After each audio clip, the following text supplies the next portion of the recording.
కళ్ళు మూసుకున్నట్లయితే ప్రార్థన చేస్తాం. ప్రార్థన వేణు సమయంలో ఆయన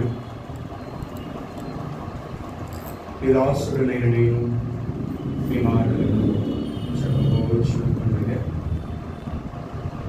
పరిశుద్ధాత్ముని ద్వారా నన్ను బలపరచును. ఇక్కడ కూడుకున్నటువంటి వారు ఆయన మీ మాటలను జాగ్రత్తగా వినడానికి, గ్రహించడానికి మీరు ఆయన సహాయం అనుగ్రహించును.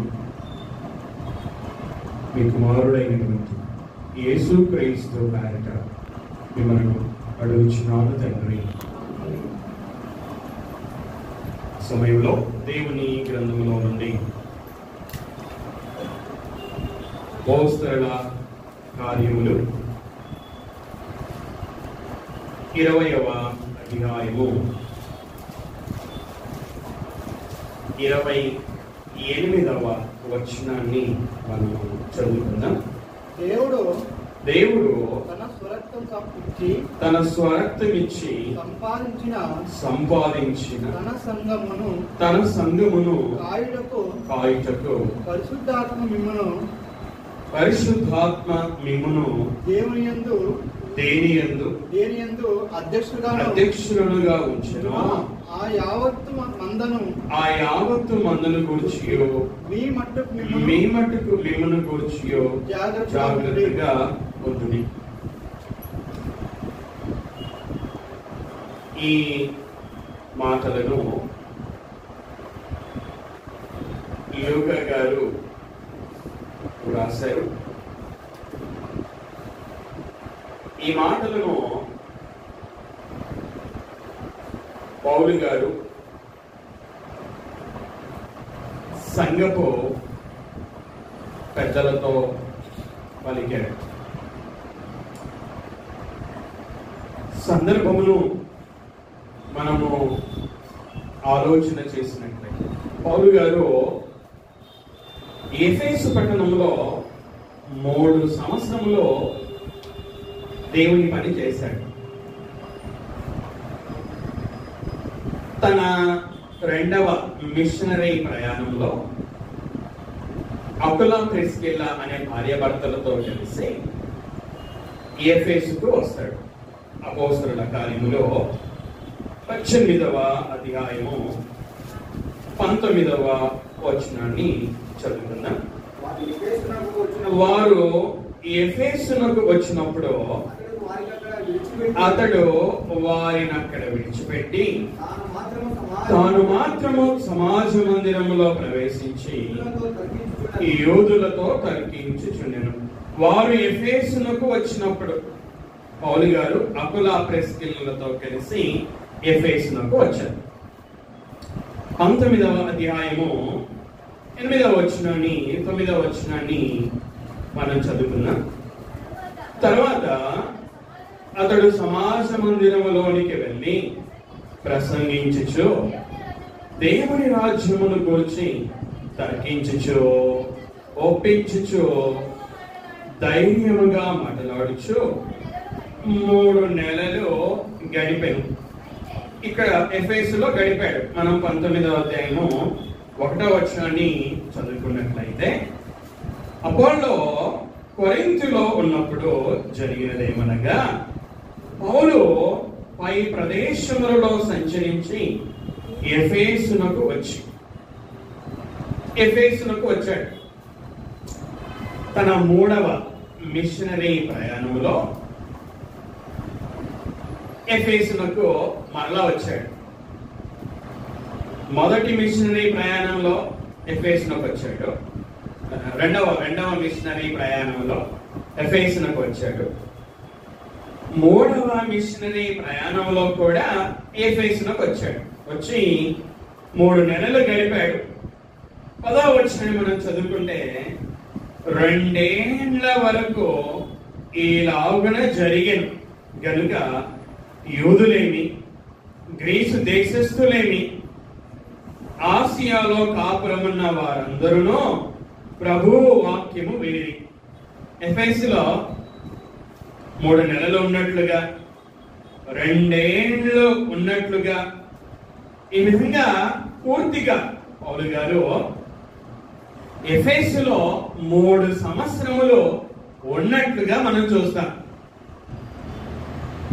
20వ అధ్యాయం 1వ వచనం మనం చదువుకుంటే, ఆ అల్లరి అణిగిన తర్వాత పౌలు శిష్యులను తన ఎదుగు పిలువనంపించి హెచ్చరించిన మీదట వారి యొద్ద సెలవు పుచ్చుకొని మాసిదోనియాకు వెలుటకు బయలుదేరెను. ఎఫెసు నుంచి మాసిదోనియా వెళ్ళాడు, ఇంకా అనేక ప్రదేశములకు వెళ్ళాడు. తర్వాత పౌలు ఏమనుకున్నాడు అంటే 16వ వచనాన్ని మనం చదువుకుంటే 20వ అధ్యాయము 16వ వచనం, సాధ్యమైతే పెంతెకోస్తు దినమున యెరూషలేములో ఉండవలెనని పౌలు త్వరపడుచుండెను గనుక అతడు ఆసియాలో కాలహరణము చేయకుండా ఎఫెసును దాటిపోవాలనని నిశ్చయించుకొని ఉండెను. ఎఫెసులో 3 సంవత్సరములు దేవుని పనిని చేసినటువంటి పౌలు గారు ఇతర ప్రదేశాలకు వెళ్లి సేవ చేసిన తర్వాత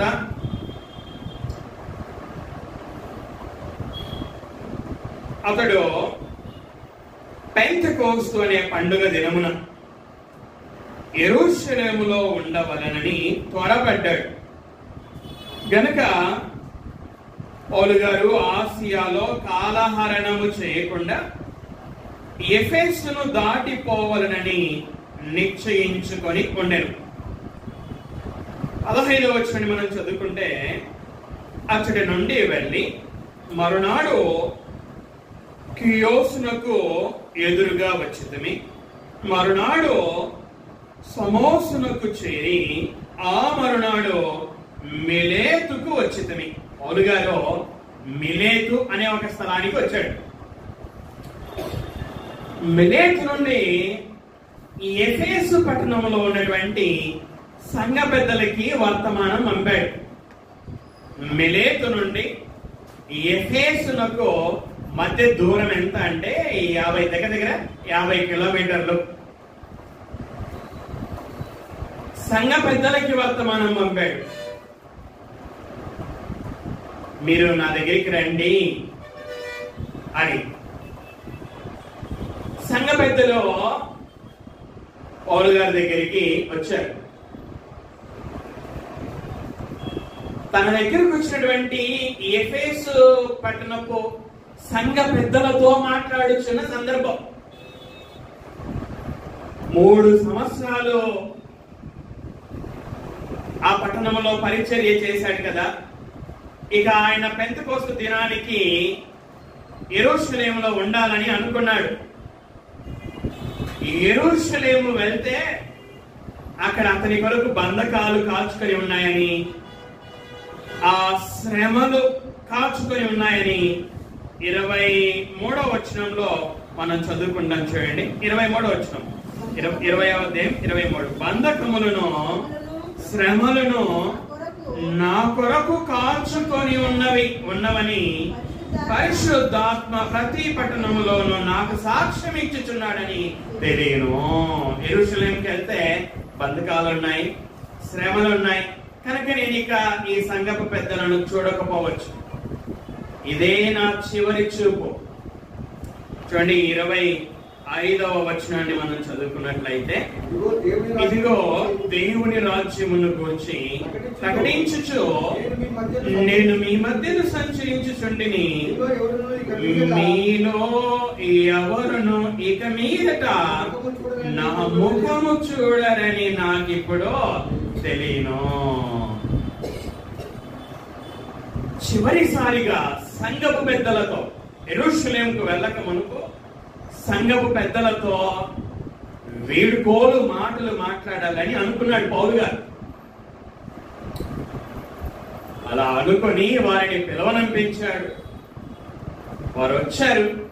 వచ్చిన తర్వాత చివరి మాటలు మాట్లాడుతున్నటువంటి సందర్భం. వేడుకోలు మాటలు సంఘపు పెద్దలతో మాట్లాడుతున్నటువంటి సందర్భం ఇది. 28వ వచనంలో పౌలు గారు సంఘపు పెద్దలతో మాట్లాడుతూ ఆ చివరి వరుసలో ఏమని అక్కడ పౌలు గారు పెద్దలతో మాట్లాడిన మాటలలో ఆ చివరి వరుసను మనం చదువుకున్నట్లయితే జాగ్రత్తగా ఉండుడి. పౌలు గారు సంఘపు పెద్దలకి హెచ్చరికను జారీ చేశారు. జాగ్రత్తగా ఉండుడి. యేసుక్రీస్తు వారు కూడా జాగ్రత్తగా ఉండమన్నాడు. మనుషులకు కనబడవలెనని వారి ఎదుట మీ నీతి కార్యము చేయకుండా జాగ్రత్త పడుడి అన్నాడు. అబద్ధ ప్రవక్తలను గూర్చి జాగ్రత్త పడుడి అన్నాడు. యేసుక్రీస్తు వారు కొండ మీద కూర్చొని తన శిష్యులతో మాట్లాడుతూ, బహుజన సమూహముతో మాట్లాడుతూ ఆయన చెప్పినటువంటి జాగ్రత్త ఏమిటంటే అబద్ధ ప్రవక్తలను గూర్చి జాగ్రత్త పడుడి. ఇక్కడ పౌలు గారు పెద్దలతో మాట్లాడుతూ జాగ్రత్త పడుడి అని రాశాడు, అని మాట్లాడాడు. ఎవరిని గూర్చి జాగ్రత్త పడాలి వారు? అక్కడ మనం 28వ వచనాన్ని మనము ధ్యానించినట్లయితే ఆ యావత్తు మందును గూర్చియో మీ మటుకు మిమ్మును గూర్చియో. 2 విషయాలను మనం ఇక్కడ చూస్తాం. ఒకటి ఏంటి? యావత్తు మందును గూర్చి. రెండవది ఏంటి? మీ మటుకు మిమ్మును గూర్చి. సంఘ పెద్దలు ఎవరిని గూర్చి జాగ్రత్త కలిగి ఉండాలి అంటే దేవుడు వారికి అప్పగించిన యావత్తు మంద అనగా సంఘం గురించి జాగ్రత్తగా ఉండాలి. రెండవది వారిని గూర్చి వారు జాగ్రత్తగా ఉండాలి. ఈ 2 విషయాలలో మొదటి దానిని మనము చూద్దాము, తర్వాత రెండవ దానిని చూద్దాం. మొదటిది యావత్తు మందను గూర్చి జాగ్రత్తగా ఉండాలి. ఎందుకని? సంఘ పెద్దలు దేవుడు వారికి అప్పగించినటువంటి యావత్తు మందను గూర్చి ఎందుకు జాగ్రత్త కలిగి ఉండాలి? ఏ అపాయం ఉన్నాయి జాగ్రత్త కలిగి ఉండాలి అని మనం చూస్తున్నట్లయితే 29వ వచనాన్ని మనం చదువుకుంటే, నేను వెళ్ళిపోయిన తర్వాత క్రూరమైన తోడేలు మీలో ప్రవేశించునని నాకు తెలియను. వారు మందను కనికరింపరు మరియు శిష్యులను తమ వెంట ఈడ్చుకొని పోవలెనని వంకర మాటలు పలుకు మనుషులు మీలోనే బయలుదేరెదరు. మనం చదువుకున్నటువంటి 29 మరియు 30 వచనాలలో 2 రకాలైనటువంటి ప్రమాదాలు సంఘానికి సంభవింపబోవచ్చు ఉన్నాయి. ఏమిటి 2 రకాలైన ప్రమాదాలు అంటే, పౌలు వారితో మాట్లాడుతున్నాడు, నేను వెళ్ళిపోయిన తర్వాత క్రూరమైన తోడేల్లో మీలో ప్రవేశించునని నాకు తెలుసు. క్రూరమైన తోడేళ్లను గురించి మాట్లాడుతూ ఉన్నాడు. ఎవరి క్రూరమైన తోడేళ్ళు? యేసుక్రీస్తు వారు కొండ మీద కూర్చొని చేసినటువంటి బోధలో అబద్ధ ప్రవక్తలను గూర్చి జాగ్రత్త పడుడి, వారు గొర్రెల చర్మము ధరించుకొని మీ యొద్దకు వద్దురు కానీ లోపల వారు క్రూరమైన తోడేళ్ళు అన్నాడు. అంటే అబద్ధ ప్రవక్తలను క్రూరమైన తోడేళ్ళు అని చెప్పాడు యేసుక్రీస్తు వారు. ఇక్కడ పౌలు గారు అబద్ధ బోధకులను క్రూరమైన తోడేళ్ళు అని చెబుతూ ఉంటున్నాడు. ఈ అబద్ధ బోధకులు ఏం చేస్తారంట? మీలో ప్రవేశిస్తారు. వారు మందను కనికరింపరు, సంఘ సభ్యులను కనికరింపరు వారు. ఇది ఒక రకమైనటువంటి ప్రమాదం సంఘానికి. అబద్ధ బోధ సంఘానికి ప్రమాదం. గారు తిమోతికి రాస్తూ 1వ అధ్యాయము 4వ వచనంలో ఏం రాస్తాడో మనం చదువుకుందాం. చూడండి, పౌలు గారు తిమోతికి రాసినటువంటి మొదటి పత్రిక 1వ అధ్యాయము 4వ వచనం. నేను మాసిదోనియాకు వెళ్ళుచుండగా సత్యమునకు భిన్నమైన బోధ చేయవద్దనియో, కల్పనా కథలను, మితము లేని వంశావళులను, విశ్వాస సంబంధమైన దేవుని ఏర్పాటుతో కాక వివాదములతోనే సంబంధము కలిగి ఉన్నవి గనుక వాటిని లక్ష్య పెట్టవద్దనియో కొందరికి ఆజ్ఞాపించుటకు నీవు ఎఫెసులో నిలిచి ఉండవలెనని నేను హెచ్చరించిన ప్రకారము ఇప్పుడునే హెచ్చరించుచున్నాను. పౌలు గారు తిమోతి గారిని హెచ్చరించారు. ఇక్కడ మనం చదువుకున్నటువంటి 4వ వచనంలో సత్యమునకు భిన్నమైన బోధ, సత్యమునకు వ్యతిరేకంగా బోధించే వారు ఎఫెసులో ఉన్నట్లుగా మనము ఈ వాక్యము ద్వారా మనకు అర్థమవుతుంది. అదేవిధంగా పౌలు గారు, అదేవిధంగా యోహాను గారు రాసినటువంటి ప్రకటన గ్రంథం 2వ అధ్యాయము 2వ వచనాన్ని మనం చదువుకున్నట్లయితే, నీ క్రియలను, నీ కష్టమును, నీ సహనమును నేను ఎరుగుదును, నీవు దుష్టులను సహింపలేవనియో అపోస్తలులు కాకయే తాము అపోస్తలులమని చెప్పుకొని వారిని పరీక్షించి వారు అబద్ధికులని నీవు కనుగొంటివనియో. ఈ మాటలను యోహాను గారు ఎఫెసులో ఉన్న సంఘపు దూతకు రాశాడు. 2వ అధ్యాయం 1వ వచనంలో ఎఫెసులో ఉన్న సంఘపు దూత, 1వ అధ్యాయం 4వ వచనంలో యోహాను ఆసియాలో ఉన్న 7 సంఘములకు. ఆసియాలో 7 సంఘాలు ఉన్నాయి. 7 సంఘాలలో ఒక సంఘం ఎఫెసు సంఘం. ఈ ఎఫెసు సంఘంలో ఎఫెసు సంఘంలో ఏం సమస్య ఉందంట? అపోస్తలులు కాకపోయినా తాము అపోస్తలులమని చెప్పుకునే వారు ఉన్నటువంటి సమస్య. 1వ తిమోతి 1వ అధ్యాయం 4వ వచనం ప్రకారంగా సత్యమునకు భిన్నమైన బోధ చేయడం. ప్రకటన గ్రంథం 2వ అధ్యాయం 2వ వచనం ప్రకారంగా అపోస్తలులు కాకపోయినా మేము అపోస్తలులమని చెప్పుకునే వారు. ఇలాగా సంఘానికి ప్రమాదాలు ఉండడాన్ని పౌలు గారు గ్రహించారు. కనుక పౌలు గారు ఆ యొక్క ఎఫెసు సంఘపు పెద్దలతో మాట్లాడుతూ జాగ్రత్తగా ఉండండి.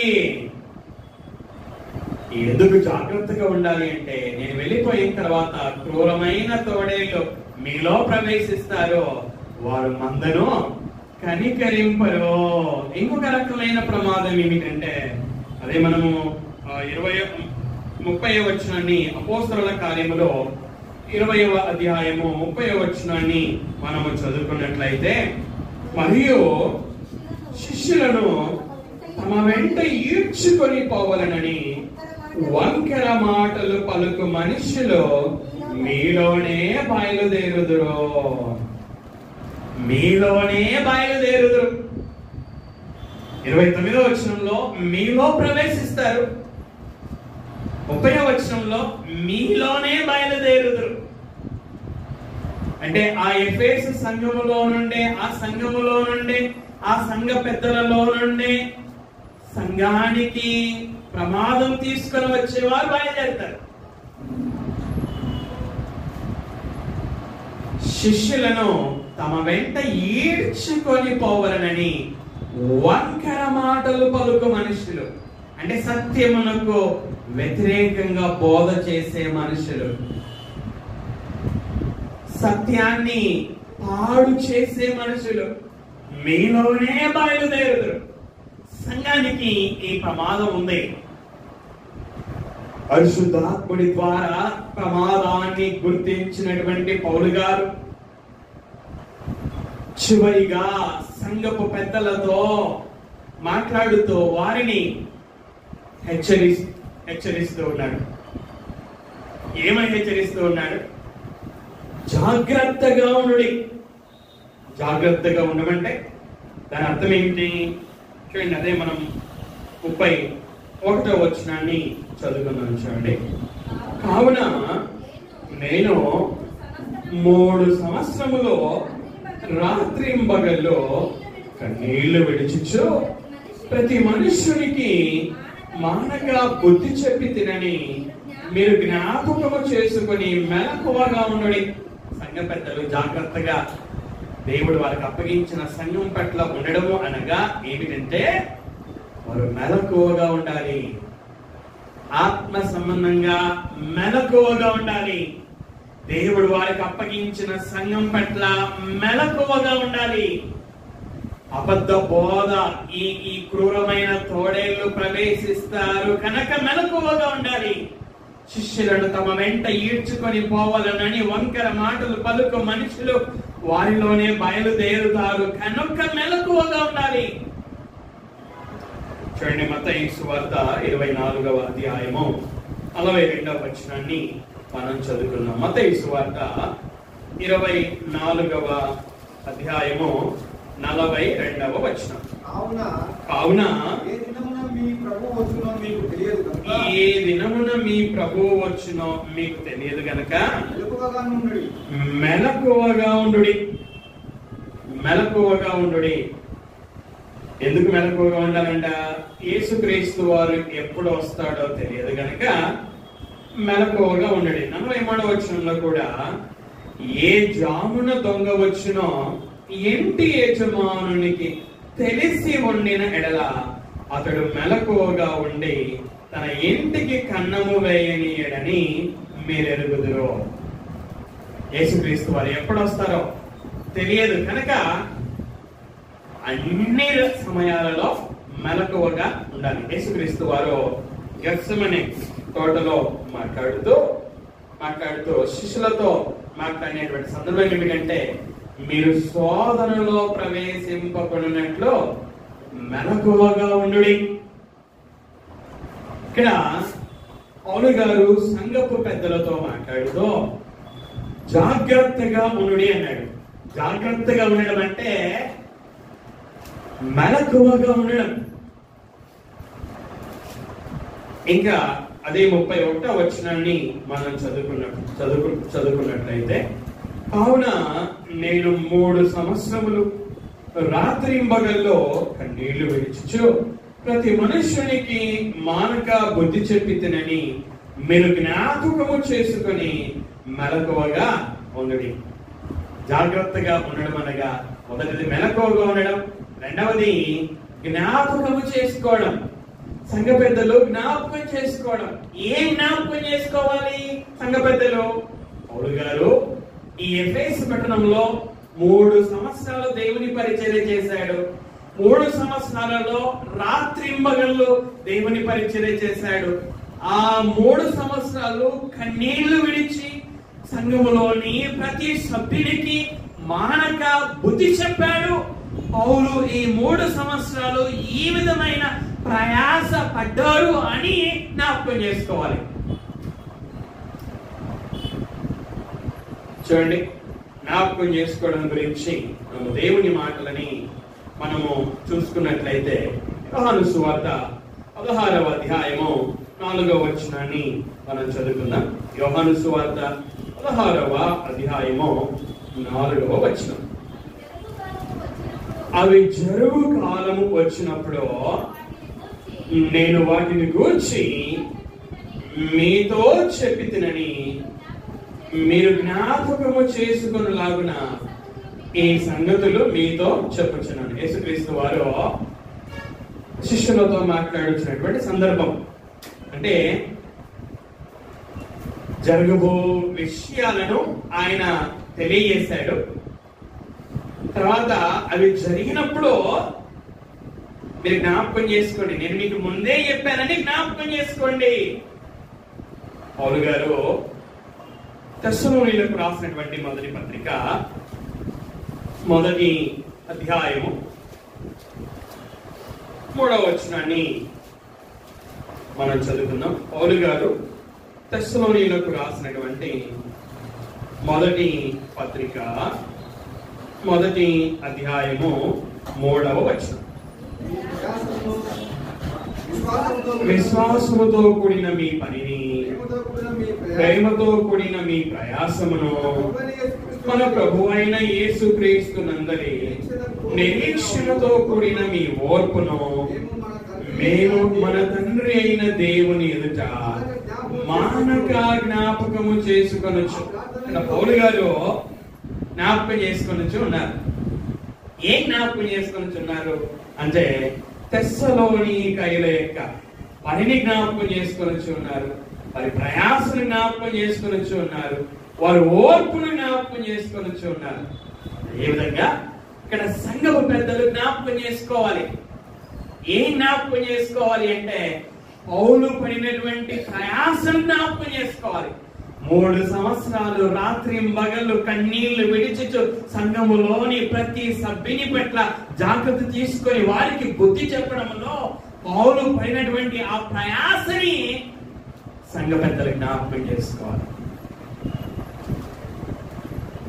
యావత్తు మందను గూర్చియో మీ మట్టుకు మిమ్మల్ని గూర్చియో జాగ్రత్తగా ఉండండి. జాగ్రత్తగా ఉండడం అంటే వారు మెలకువగా ఉండాలి. రెండవది పౌలు చేసినటువంటి పనిని జ్ఞాపకము చేసుకోవాలి. మొదటిది దేవుడు వారికి అప్పగించినటువంటి మందను గూర్చినటువంటి జాగ్రత్త. రెండవది సంఘ పెద్దలు వారిని గూర్చేవారు జాగ్రత్త పడాలి. పౌలు గారు తిమోతికి రాస్తూ 4వ అధ్యాయము పౌలు గారు తిమోతికి రాసినటువంటి మొదటి పత్రిక 4వ అధ్యాయము 16వ వచనంలో ఈ విధంగా రాశాడు. నిన్ను గూర్చియో నీ బోధన గూర్చియో జాగ్రత్త కలిగి ఉండము. తిమోతి గారు కూడా సంఘానికి పెద్ద అయినటువంటి తిమోతితో పౌలు గారు రాసినటువంటి మాటలు ఏంటంటే, తిమోతి నిన్ను గూర్చియో నీ బోధను గూర్చియో జాగ్రత్త పడము. సంఘ పెద్దలో వారిని గూర్చి వారు జాగ్రత్తగా ఉండాలి అట. చూడండి, పేతురు గారు రాసినటువంటి మొదటి పత్రిక 5వ అధ్యాయము 2వ వచనాన్ని మనము చదువుకుందాం. బలిమి చేత కాక దేవుని చిత్త ప్రకారము ఇష్టపూర్వకముగాను దుర్లాభాపేక్షతో కాక సిద్ధ మనసుతోను మీ మధ్యనున్న దేవుని మందను పై విచారణ చేయించు దానిని కాయుడి. 3వ వచనాన్ని మీకు అప్పగింపబడిన వారి పైన ప్రభువులైనట్టుండగా మందకు మాదిరులుగా ఉండుడి. పేతురు గారు సంఘ పెద్ద అయినటువంటి పేతురు గారు సంఘ పెద్దలను హెచ్చరించి ఉన్నటువంటి సందర్భం ఇది. హెచ్చరిస్తూ ఏమని హెచ్చరిస్తున్నారంటే, దేవుడు మీకు సంఘాన్ని అప్పగించాడో ఆ సంఘాన్ని బలిమి చేత కాయొద్దండి, దుర్లాభాపేక్షతో కాయొద్దండి. అంటే చెడు లాభాన్ని కోరుకొని కాయొద్దండి. ప్రభువులైనట్టుగా ఉంటూ కాయవద్దండి. సంఘ పెద్దలు ఈ విధంగా కాయకుండా ఉండే విషయంలో జాగ్రత్త తీసుకోవాలి. మీ మట్టుకు మిమ్మల్ని గురించి జాగ్రత్తగా ఉండుడి. సంఘ పెద్దలు వారిని గురించి వారు ఏ విధంగా ఏ విషయాలలో జాగ్రత్తగా ఉండాలి అంటే, దేవుడు వారికి అప్పగించిన సంఘాన్ని బలిమి చేత కాయకుండా ఉండడంలో జాగ్రత్తగా ఉండాలి. చెడు లాభాన్ని కోరుకోకుండా వారి సంఘాన్ని కాసే విషయంలో జాగ్రత్తగా ఉండాలి. వారి మీద ప్రభువులైనట్టు ఉండకుండా ఉండే విషయంలో జాగ్రత్తగా ఉండాలి. ఇంకా వీరిని గురించి ఎటువంటి జాగ్రత్త తీసుకోవాలి అంటే, అక్కడ మనం చదువుకున్న మాటల ప్రకారంగా దేవుని చిత్త ప్రకారంగా ఆ సంఘాన్ని కాసే విషయంలో జాగ్రత్తగా ఉండాలి. వారి ఇష్ట ప్రకారంగా కాకుండా దేవుని ఇష్ట ప్రకారంగా సంఘాన్ని కాసే విషయంలో జాగ్రత్తగా ఉండాలి. దేవుడు వారికి అప్పగించిన మందకు మాదిరిగా జీవిస్తూ సంఘాన్ని కాసే విషయంలో జాగ్రత్తగా ఉండాలి. సంఘాన్ని కాయాలి. గత ఆదివారం జ్ఞాపకం చేసుకున్నాం. మంచి మేతతో కాయాలి, బలమైన మేతతో కాయాలి. మంచి మేతతో కాయడం కొరకు, బలమైన మేతతో కాయడం కొరకు దేవుడు పెద్దలకు ఇచ్చినటువంటి 66 పుస్తకాలను చదువు విషయంలో జాగ్రత్తగా ఉండాలి. ఆ 66 పుస్తకాలను ధ్యానించే విషయంలో జాగ్రత్తగా ఉండాలి. చూడండి, పౌలు గారు తిమోతికి రాస్తూ మొదటి పత్రిక 4వ అధ్యాయము 12వ 13వ వచనంని మనము చదువుకుందాం. నేడు వచ్చే వరకు చదువుట ఎందును, హెచ్చరించుట ఎందును, బోధించుట ఎందును జాగ్రత్తగా ఉండము. పౌలు గారు విశ్వాసమును బట్టి తన కుమారుడైనటువంటి తిమోతికి జాగ్రత్తను చెబుతా ఉన్నాడు. ఏ విషయాలలో జాగ్రత్త అంట? చదువుటలో జాగ్రత్త, హెచ్చరించటలో జాగ్రత్త, బోధించటలో జాగ్రత్త. సంఘ పెద్దలు వారిని గురించి వారు జాగ్రత్తగా ఉండాలి. ఏ విషయాలలో వారు జాగ్రత్తగా ఉండాలి అంటే, సంఘాన్ని మేపాలి. వారు ఆ మేపటం కొరకు వారు దేవుని మాటలను చదవడంలో జాగ్రత్తగా ఉండాలి. దేవుడు వారికి అప్పగించిన సంఘాన్ని హెచ్చరించడంలో జాగ్రత్తగా ఉండాలి. క్రూరమైన తోడేళ్లు ప్రవేశిస్తారని సంఘాన్ని హెచ్చరించడంలో జాగ్రత్తగా ఉండాలి. వారికి క్రూరమైన తోడేళ్లను గురించి బోధించడంలో జాగ్రత్తగా ఉండాలి. పౌలు తిమోతికి రాశారు కదా, బోధించడంలో కూడా జాగ్రత్తగా ఉండు. తిమోతి, నిన్ను గురించి, నీ బోధన గురించి జాగ్రత్తగా ఉండు. విధంగా సంఘ పెద్దలైనటువంటి వారు ఈ విషయాలలో జాగ్రత్తగా ఉండవలసినటువంటి వారై ఉంటున్నారు. పౌలు గారు సంఘ పెద్దలతో మాట్లాడుతూ యావత్తు మందును గూర్చియో మీ మట్టుకు మిమ్మల్ని గూర్చియో జాగ్రత్తగా ఉండండి. జాగ్రత్తగా ఉండడం అంటే ఏంటో 2 విషయాలు నేను జ్ఞాపకం చేశాను. ఒకటి సంఘం గురించి, రెండవది వారిని గురించి. సంఘముల గురించి జాగ్రత్తగా ఉండడం అంటే మెలకువగా ఉండడం అని, అదేవిధంగా జ్ఞాపకం చేసుకోవడం అని నేను జ్ఞాపకం చేశాను. తర్వాత సంఘ పెద్దలు వారిని గురించి వారు జాగ్రత్తగా ఉండడం అనగా ఏమిటో కూడా మనం జ్ఞాపకం చేసుకున్నాం. ఇంకొక వచనం మనం చదువుకున్నాం చూడండి. అపోస్తలుల కార్యములో 16వ అధ్యాయము 4వ వచనం. అపోస్తలుల కార్యములో 16వ అధ్యాయము 4వ వచనం.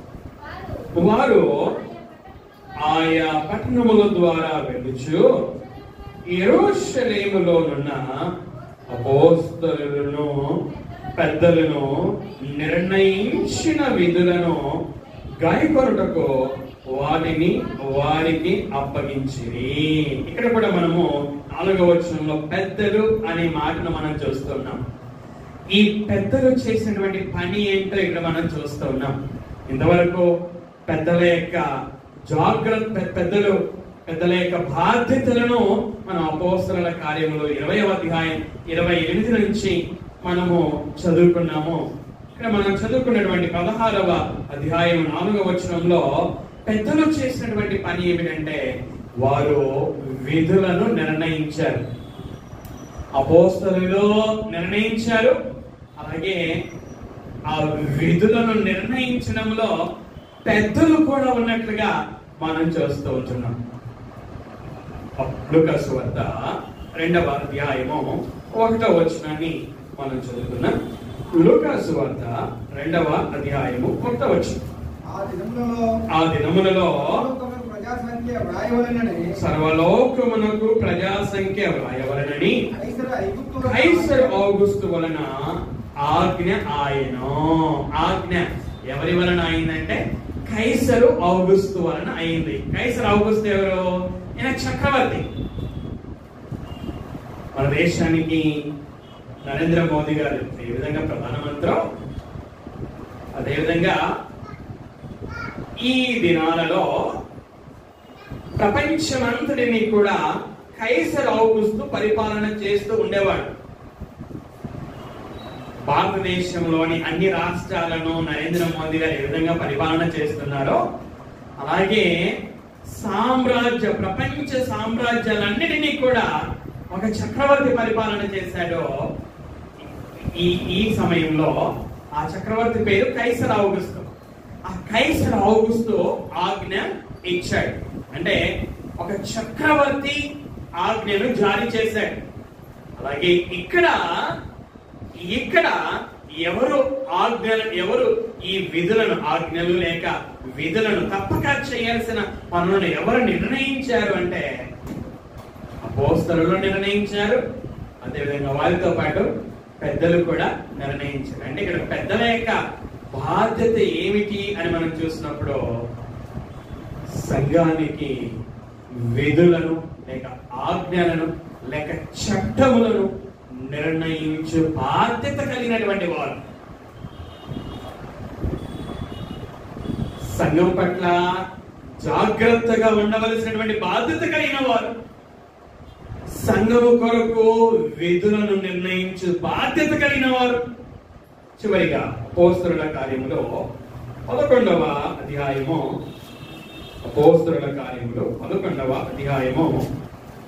29-30 వచనాలను మనం చదువుకున్నాం. అప్పుడు శిష్యులలో ప్రతి వాడును తన శక్తి కొలది యోదయాలో కాపురమున్న సహోదరులకు సహాయము పంపటకు నిశ్చయించుకొనెను.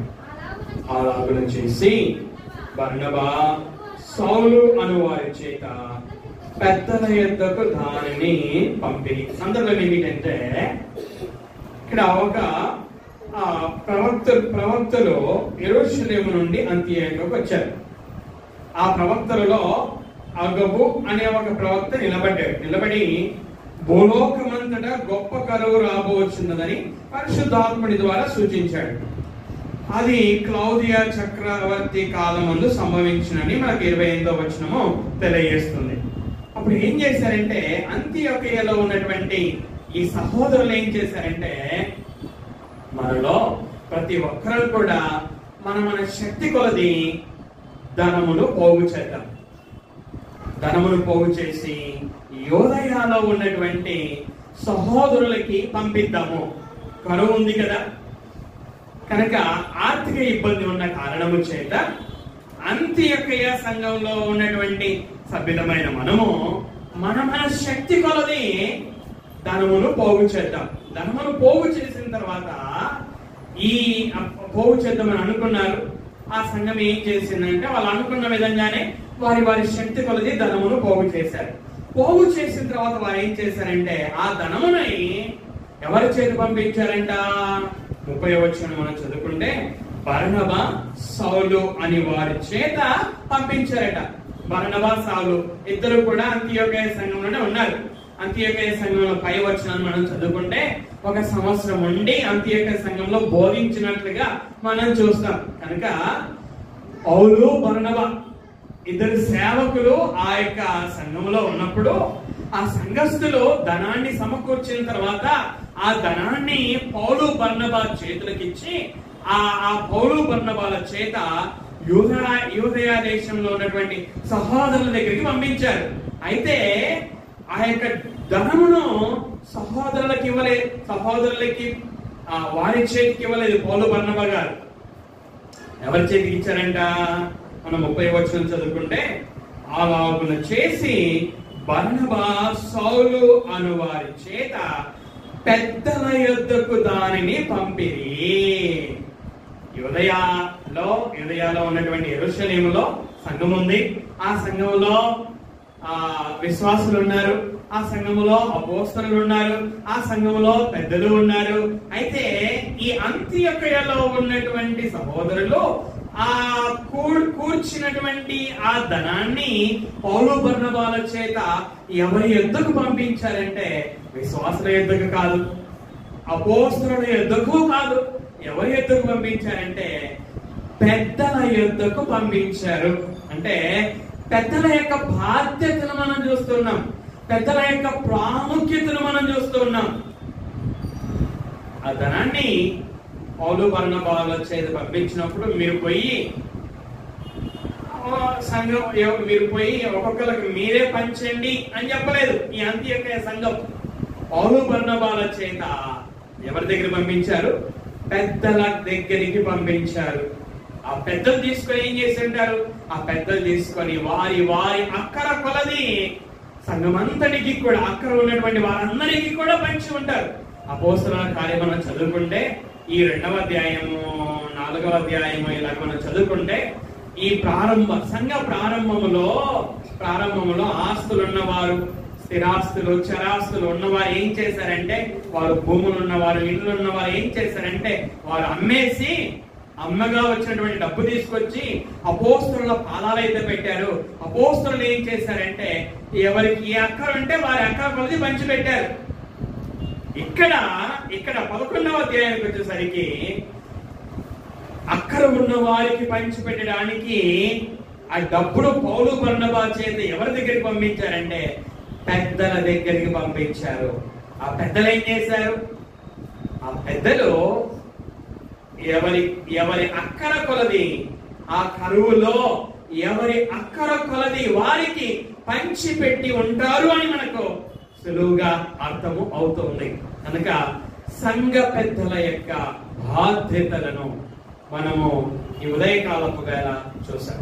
మొదటిది ధనము పట్ల బాధ్యత కలిగినటువంటి వారు. రెండవది సంఘములో ఆజ్ఞలను నిర్ణయించాలన్న, చట్టాలను నిర్ణయించాలన్న, విధులను నిర్ణయించాలన్న బాధ్యత కలిగినటువంటి వారు పెద్దలు. మూడవది ప్రాముఖ్యమైనటువంటిది దేవుడు పెద్దలు మరి బాధ్యత కలిగినటువంటి వారు. ఏ బాధ్యత కలిగిన వారంటే దేవుడు వారికి అప్పగించినటువంటి మంద పట్ల అలాగే వారిని గురించి జాగ్రత్తగా ఉండవలసినటువంటి వారు.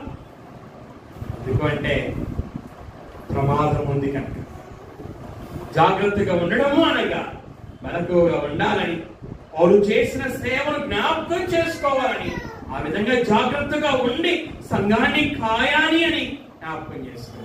అలాగే వారిని గురించి వారు జాగ్రత్తగా ఉండడం అంటే బలిమి చేత సంఘాన్ని కాయకుండా, చెడు లాభమును ఆశించి సంఘాన్ని కాయకుండా, సంఘం మీద ప్రభువులైనట్టు ఉంటూ సంఘాన్ని కాయకుండా, దేవుని ఇష్ట ప్రకారంగా సిద్ధ మనస్సుతో పై విచారణ చేయించు సంఘానికి మాదిరిగా ఉంటూ సంఘాన్ని కాసే విషయంలో సంఘ పెద్దలు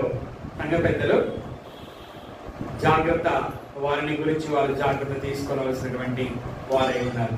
సంఘ సభ్యులైనటువంటి మీరందరూ కూడా సంఘ పెద్దల యొక్క బాధ్యతలను మీరు ఎరగవలసిన వారై ఉన్నారు. సంఘ పెద్దలు ఆ విధంగా సంఘాన్ని కాయుచు ఉన్నారా లేరా అని కూడా మీరు గ్రహించవలసినటువంటి వారై ఉన్నారు. ఆ విధంగా గ్రహించి సంఘ పెద్దల కొరకు ప్రార్థన చేస్తూ సంఘ పెద్దలను జ్ఞాపకం చేసుకోవచ్చు. చివరికి సంఘ పెద్దలను విశేషంగా వాక్యమందు ఉపదేశమందు ప్రయాసపడే వారిని రెట్టింపు సన్మానమునకు పాత్రులుగా ఎంచవలసిన వారై ఉన్నారు సంఘ సభ్యులుగా. మీరు ఆ విధంగా జీవించినట్టు దేవుడి సహాయం చేయనుగా ప్రార్థన చేస్తున్నాం. ప్రార్థన విన్నాము తండ్రి. ఇంతవరకు నాయన మీ మాటలు చెప్పడానికి మీరు సహాయములు చేసినందుకే మీకు స్తోత్రాలు చెల్లించుచున్నాను దేవా. ఆయన చెప్పినటువంటి నేను, అదేవిధంగా వేరైనటువంటి వారు అందరూ కూడా మీ మాటలను మా హృదయాలలో భద్రం చేసుకొని ఆ విధంగా నడుచుకోవడానికి మీరు సహాయం చేయమని ఇక మారుడైనటువంటి యేసుక్రీస్తు పేరట మిమ్మల్ని అడుగుచున్నాను తండ్రి.